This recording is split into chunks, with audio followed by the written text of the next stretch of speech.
I'm 109 years old, and I can still do the New York Times crossword in pen. Every morning. I can tell you what I had for breakfast last Tuesday. Oatmeal with blueberries, same as always. I can tell you the quadratic formula, the year the Battle of Hastings was fought, and the name of every student I failed in 45 years of teaching. There were only 6. I remember all of them. People ask me all the time, "Edna, how do you stay so sharp?" Like it's some kind of magic. It's not magic. It's work. It's the same thing I told my students for 45 years. You want results? You put in the effort. Your brain is not different. So sit down, pay attention, and I'll tell you what I know. First, let me tell you why this matters to me. My sister Helen, 2 years older than me, she got dementia in her 80s. Watched her disappear for 10 years. By the end, she didn't know my name, didn't know her own children.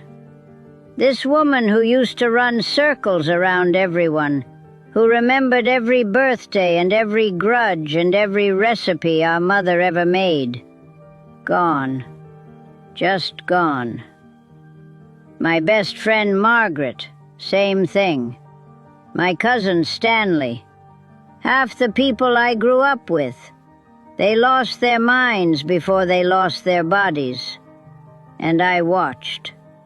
And I thought, that's not going to be me. I'm going to do whatever it takes to keep this brain working until the day I die. And so far, so good. Now, I'm not a doctor. I taught math, not medicine. But I've read the research, I've lived 109 years, and I've watched what happened to the people who did one thing and the people who did another. So here's what I know. First, and most important, use your brain every single day. Not just for easy things, for hard things. Things that make you think. I do a crossword puzzle every morning. Not the easy ones, the hard ones. The New York Times, Saturday level if I can get it. And I do it in pen because it forces me to commit to my answers. I read books, real books, not just scrolling on a phone. I read things I don't already agree with because it makes me think about why I disagree. Your brain is like a muscle. If you don't use it, it gets weak. If you only use it for easy things, watching TV, looking at pictures on the internet, it gets lazy. You need to challenge it. Learn something new. Do math problems. Play chess. Learn a language. I don't care what it is, as long as it makes you think hard. My sister Helen, God rest her soul, she retired at 60 and never opened another book. Watched television all day. Stopped doing anything difficult. And 10 years later, she couldn't remember her own name.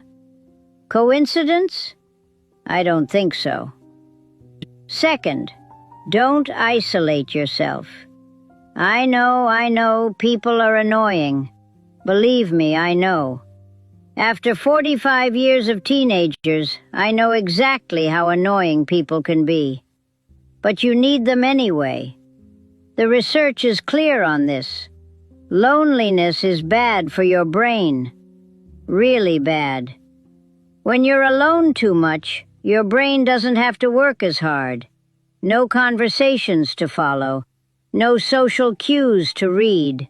No arguments to have. And that's when it starts to go soft. I play cards with 3 other women every Thursday. I tutor kids in the neighborhood. Their parents bring them to me when they're failing algebra.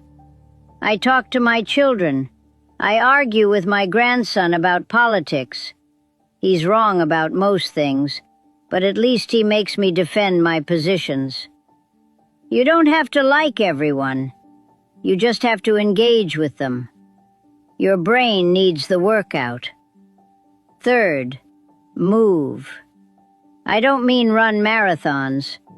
I'm 109. I'm not running anywhere. But I walk every day. Around the block, to the store, wherever. I move. There's something about physical movement that's good for the brain. Gets the blood flowing up there. I don't understand all the science, but I understand the results.